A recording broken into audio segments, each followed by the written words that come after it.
Hello, German Varman या माझ्या YouTube चॅनलच्या पुढच्या व्हिडिओमध्ये तुमचं सगळ्यांचं स्वागत आहे. जर्मन भाषा शिकण्यामागे, बोलण्यामागे माझं मोटिव्हेशन काय आहे, असा एक प्रश्न माझ्या गेम्यूज ऑन गेव्यूजचं या जर्मन पेजवर, जिथे मी जर्मन भाषेतून पाककृती सांगते, तिथे विचारण्यात आला. त्याबद्दल मी आत्ता या व्हिडिओत सविस्तर बोलणार आहे की जर्मन भाषा शिकण्याचे मला इतक्या वर्षात काय फायदे वाटले आणि त्यातून ते मोटिव्हेशन कसं मिळत गेलं. सुरुवातीला मी इथे आले तेव्हा मी खरं तर नोकरी हे एक मुख्य मोटिवेशन होतं भाषा शिकण्यामागचं, की इथे म्हणजे आजूबाजूच्या व्यवहारांमध्येही भाषा लागेल असं वाटलं होतं. पण मुख्य जे होतं ते डोक्यात होतं की आपल्याला नोकरी करायची असेल, जॉब हवा असेल इथे, तर आपल्याला भाषा यायला हवी. आणि म्हणून ती सुरुवात झाली आणि एका बेसिक याच्यापर्यंत मी शिकले, B1 लेव्हलपर्यंत. आता त्याच्यानंतर जॉबमध्ये भाषा लागते म्हणजे नेमकं काय, हे तेव्हा माहीत नव्हतं. आणि मग ते लक्षात आलं की म्हणजे साधारण मी ज्या कंपनीत काम करत होते, एक छोटी जर्मन कंपनी, तर प्रत्येक व्यवहार तिथला जर्मन भाषेतनं होता. म्हणजे मग इंटरनल मीटिंग्स असतील, ट्रेनिंग्स असतील, कम्प्युटर रिलेटेड कोणतीही तुमचं IT च्या लोकांशी बोलणं असेल, तुमचं कोणत्याही वेगळ्या डिपार्टमेंटमधल्या लोकांशी बोलणं असेल, सगळ्या इंटरनल प्रोसेसेस ज्या काही असतात त्या सगळ्या, मग HR पासनं प्रत्येक ठिकाणी, आणि टेक्निकल कामं सगळी, म्हणजे प्रत्येक गोष्ट जी काही टेक्निकल मी आधी शिकत होते, हार्डवेअर कॅबिनेट जे काय माझे होते, आणि तर त्यातलं प्रत्येक गोष्ट ही जर्मनमधून होती. म्हणजे माझ्या मते अँड ऑर गेट्स ही एक बेसिक गोष्ट सोडली की ज्याला अँड ऑर गेटच म्हटलं जायचं असं, त्या व्यतिरिक्त बहुतांशी म्हणजे सगळं तुमचं सॉफ्टवेअरसुद्धा पूर्ण जर्मनमध्ये, आपल्या बेसिक जी मायक्रोसॉफ्टची सिस्टीम असते तीसुद्धा जर्मनमध्ये. तर हे जर्मन भाषा लागते म्हणजे काय, हे जे आधी माहीत नव्हतं त्याचा माझ्या मते हळूहळू तो उलगडा होत गेला, आणि त्यातून भाषा अर्थातच सुधारत सुद्धा गेली. पण मग या प्रत्येक ठिकाणी जर मला म्हणजे आता मी विचार केल्यावर मला असं वाटतं की प्रत्येक अशा ठिकाणी मला जर्मन येत नाही हे म्हणणं किती अवघड गेलं असतं जर मी भाषा शिकलेच नसते तर. जर अशा म्हणजे लोकल सगळ्या ठिकाणी सुद्धा मग ती लागतेच, पण पहिल्या कामाच्या पूर्ण सगळ्या त्या प्रोसेसमध्ये माझ्या मते तो फायदा झालाच. अर्थातच जेव्हा मी जॉब बदलला तेव्हाही आणि हे अजूनही सगळीकडेच आहे की भाषा येत असण्याचा फायदा नुसता ऑन पेपर रेझ्युमीवर फक्त राहत नाही, तर नवीन जॉब शोधताना तुम्हाला भाषा येत असेल तर त्याचा खूप फायदा होतो. भाषा हा म्हणजे तुमचं टेक्निकल नॉलेज, तुमचं बॅकग्राऊंड, तुमचा एक्सपिरियन्स याच्या इतकाच भाषा येत असणे हा खूप महत्त्वाचा मुद्दा ठरतो बहुतांश जॉब्समध्ये.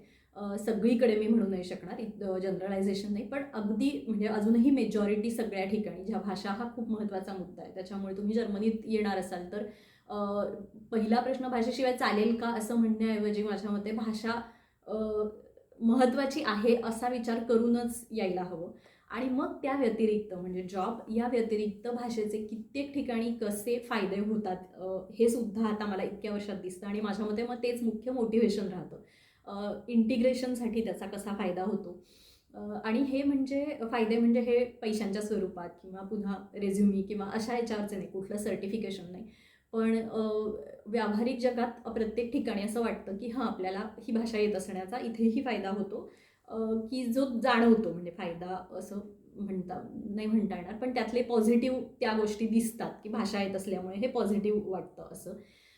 तर एक म्हणजे असतं सरकारी कार्यालयांमधलं वेगवेगळं काम, जे म्हणजे ब्युरोक्रेसी तर इथे आहेच, त्याच्यामुळे वेगवेगळी पत्रं घरी येतात.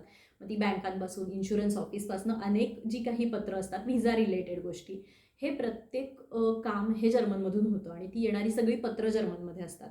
तर जरी ट्रान्सलेशन ॲप्स आता आहेत आणि पण ती वापरू शकत असलो तरीही आता ती भाषा हळूहळू कळायला लागते, आणि त्यातनं एक ते स्वातंत्र्य म्हणता येईल किंवा एक इंडिपेंडन्स म्हणता येईल की हां, मला हे आता माझं माझं करता येतं, हे समजून घेता येतं, आणि प्रत्येक वेळेला ते अडत नाही कोणत्याही याच्यात. काही शब्दांशिवाय अख्खी एकूण एक शब्दासाठी आता मदत लागत नाही, हे महत्त्वाचं असतं. त्याच्यानंतर कारण हे असे गोष्टी इतक्या डे टू डे बेसिसवर येतात की सतत आपण किती वेळा कुणाला म्हणणार आहे की मला याच्यासाठी मदत हवी आहे, त्याच्यासाठी मदत हवी आहे असं. छोटी मोठी खरेदी जी सुपर मार्केटमध्ये होते तिथे खरं तर भाषेचा एवढा प्रश्न येत नाही, पण मोठी खरेदी म्हणजे घर, कार, यासारख्या ठिकाणी पुन्हा भाषा खूप महत्त्वाची ठरते. म्हणजे घराच्या संदर्भात बँकांशी बोलायचं असतं, वेगवेगळ्या तुम्हाला लोकांकडनं वेगवेगळ्या 4 बँकांशी बोलावं लागतं. त्याच्यानंतर ते सगळे जे काही घराचे व्यवहार असतात, नोटरीकडे ते सगळं काम असतं. तर इथे पुन्हा प्रत्येक ठिकाणी जर्मन भाषा मुख्य येत असल्याचे नी पुन्हा ते एक स्वातंत्र्य असतं, एक तो इंडिपेंडन्स असतो. हेच कारसारख्या बाबतीत सुद्धा म्हणजे एखाद्या डीलरला फोन करणे, त्यांच्याशी बोलणे, हे सगळं सुद्धा जर्मन भाषा येत असल्यामुळे सोपं होतं, म्हणजे डेफिनेटली सोपं होतं. त्याच्यानंतर एक फेज जी मी जॉबच्या ह्याच्यात बोलले तसंच मला असं वाटतं की आपल्या ऑफिसमध्ये आपण ऑफिस व्यतिरिक्त आजूबाजूचे कलिग्स काय बोलत आहेत ह्याचा हळूहळू जो काय अंदाज येतो, त्यातनं तिथलं कल्चर समजतं, त्यातनं तिथे आजूबाजूला काय चाललं आहे हे समजतं आणि हेही महत्त्वाचं असतं, ज्याला आपण बिटवीन द लाईन्स म्हणू शकतो. लोकांच्या बोलण्यातनं कळणे की जे डिरेक्टली आपल्याशीच फक्त 1 to 1 बोलणं असं नाही आहे, आजूबाजूचं सगळं ते समजून घेणे याच्यासाठीही पुन्हा भाषा येत असण्यामुळे ते सोपं होतं. त्याच्याशिवाय अजून एक असतं ते म्हणजे आता मी पालक या नात्याने जर बघितलं तर मुलांच्या शाळांमध्ये जाणे, तिथे शिक्षकांशी बोलणे, तिथले काही कार्यक्रम अटेंड करणे, शाळा बदलाच्या वेळेला पुन्हा ती भाषा म्हणजे या प्रत्येक स्टेजवर आणि हे म्हणजे वार्षिक एकदाच असते मीटिंग जरी शिक्षकांसोबत, तरीही माझ्या मते फक्त तेवढ्यापुरतं ते मर्यादित नसतं, कारण कधीतरी काही कार्यक्रम असतात, पालकांशी बोलणं असतं, म्हणजे इतर जे पालक असतात त्यांच्याशी बोलणं असतं. या प्रत्येक ठिकाणी भाषेमुळे खूप सोपं होतं. मग ते व्हॉट्सॲप ग्रुपवरचे चॅटिंग असतील, वेगवेगळे ॲप्ससुद्धा शाळेचे असतात, तेही जर्मनमध्ये असतात. मग त्यातनं सगळी माहिती काढणे, ती समजून घेणे, हे सगळंच जर्मन भाषा येत असल्यामुळे आम्हाला खूप सोपं वाटतं इतक्या वर्षात. आणि मग तेच माझ्या मते मोटिवेशन राहतं की आता ती भाषा अंगवळणी पडल्यासारखी झाली आहे रोजच्या व्यवहारासाठी. म्हणजे पालक म्हणून फक्त जसं मी म्हटलं की शाळेतल्या मीटिंग्स आहेत, पालकांशी बोलणं आहे, तसंच मुलांच्या मित्रांशी आपण बोलू शकणं हेही एक आहे, किंवा त्यांच्या प्ले डेट्स असतात, मग ते घरी येतात, तर तेव्हा त्यांच्याशी आपण बोलू शकणे किंवा मुलांचं आपापसातलं बोलणं काही प्रमाणात समजून घेता येणं, कारण ही नवीन पिढी आहे, तर कुठे काय सध्या आहे, इथे कशा गोष्टी असतात, हेही या सगळ्यातनंच समजत जातं. कारण पालक म्हणून आणि पूर्ण नवीन देशात मुलांना वाढवत असताना अनेकदा असे प्रश्न येतात, शंका येऊ शकतात की हे बरोबर आहे का, किंवा हे इथे आपल्या म्हणजे पुन्हा आपले हे जे आपल्या रूट्सपेक्षा थोडंसं कधी कधी वेगळं असतं कल्चर, आणि या प्रत्येक गोष्टीत भाषा येत असेल तर निदान आपल्याला त्या फ्रंटवर काही गोष्टी समजून तरी घेता येतात.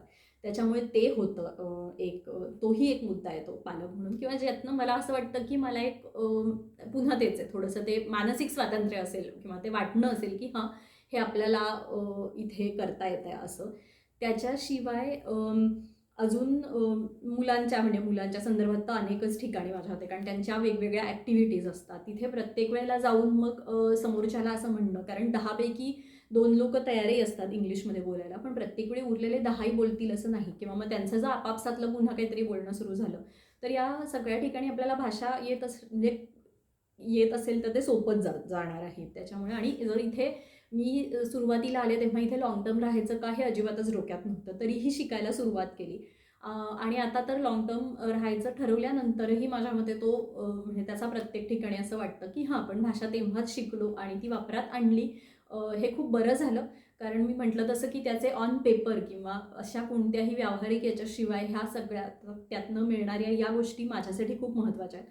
आणि या सगळ्यातनंच मग सेन्स ऑफ बिलॉंगिंग येणे किंवा एक इथे इंटिग्रेट झाल्यासारखं वाटणे, हेही ते पुन्हा भाषा हा खूप महत्त्वाचा त्याच्यात फॅक्टर येतो की त्यातनं आपण इथल्या शेजाऱ्यांशी बोलणं असेल, म्हणजे हे तर सगळं पुन्हा आहेच, मग शेजाऱ्यांशी बोलणं असेल, सोसायटीच्या मीटिंग्स पूर्ण जर्मनमध्ये होतात, हे सगळंच मग पुन्हा आपण एखाद्या वेगळ्या तिथे ऑडमॅन आऊट वाटण्यापेक्षा मला असं वाटतं की या प्रत्येक छोट्या मोठ्या अनेक ठिकाणी अशा देशात जिथे जर्मन ही पूर्णपणे त्यांच्या सगळ्या व्यवहाराची भाषा आहे, तिथे जर्मन भाषा येण्याचा खूप फायदा होतो आणि त्याच्यामुळे आयुष्य खूप सोपं वाटतं. आणि मग त्याच्या निदान त्या फ्रंटवर आता रोजच्या गोष्टींमध्ये ते अडत नाही काही.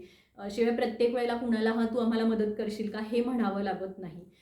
बाकीच्या अनेक गोष्टीसाठी असतातच सगळे ओळखीचे आणि मित्रमैत्रिणी आपल्यासोबत, पण निदान या एका गोष्टीत आपण बऱ्यापैकी प्रत्येक वेळेला ती डिपेंडंट नसतो. तर असे हे वेगवेगळ्या गोष्टी आहेत ज्या जर्मनीत राहत असताना जर्मन भाषेबद्दल विचार केला तर शिकायला हरकत नाही आहे. म्हणजे केवळ ती कुठेतरी माझ्या जॉबमध्येच फक्त येईल याच्या व्यतिरिक्त अशा अनेक प्रत्येक ठिकाणी फायदे त्याचे दिसतात. सध्या आता मी फिजिओथेरपीला रोज जाते, माझा हाताचा फ्रॅक्चरनंतर. तर तिथे तर सगळंच जर्मनमधून आहे आणि त्याचे पुन्हा तिथे तेच होतं की असं नाही की तिथे एखादं कोणीतरी इंग्लिश बोलूही शकेल, पण मग ते संवाद तेवढे वाढत नाहीत, पुढे जात नाहीत. आणि मला असं वाटतं की आत्ता सगळ्या या पूर्ण प्रोसेसमध्येही मला ते पुन्हा पुन्हा जाणवत राहिलं की मी जर्मन भाषा बोलत असल्यामुळे अनेक गोष्टी तिथल्याही सोप्या झाल्या. एखादी गोष्ट क्लॅरिफाय करण्यापासनं तर इन्शुरन्सच्या लोकांशी बोलणे, त्याच्यानंतर असे अनेक गोष्टी असतात. सो जर्मन भाषा का शिकावी आणि मी ती का शिकले आणि का अजूनही वापरते, आणि मला असं वाटतं की जर्मनीत राहत असाल तर ही भाषा शिकलीच पाहिजे. अर्थातच याचा अर्थ मातृभाषा विसरावी असं अजिबात नाही. माझं मराठीवरही तेवढंच प्रेम आहे आणि ते मी माझ्या लिखाणातनंही दिसतं आणि माझ्या अनेक गोष्टीतनं दिसतं. शिवाय जर्मन भाषा येत असल्यामुळे मला असं वाटतं की आज भारतीय खाद्यसंस्कृती मी एका छोट्याशा इंस्टाग्राम पेजवरून का असेना पण जर्मन लोकांपर्यंत पोहोचवू शकते. सो त्या एका गोष्टीचा मला खूप अभिमान आहे की भाषा येत असण्यामुळे मी ही एक गोष्ट करू शकते की मी माझा देश चांगल्या पद्धतीने इथल्या लोकांसमोर रिप्रेझेंट करू शकते. तर असं हे आहे, माझा हा अनुभव आहे जर्मन भाषेचा. व्हिडिओ कसा वाटला हे नक्की सांगा. थँक्यू.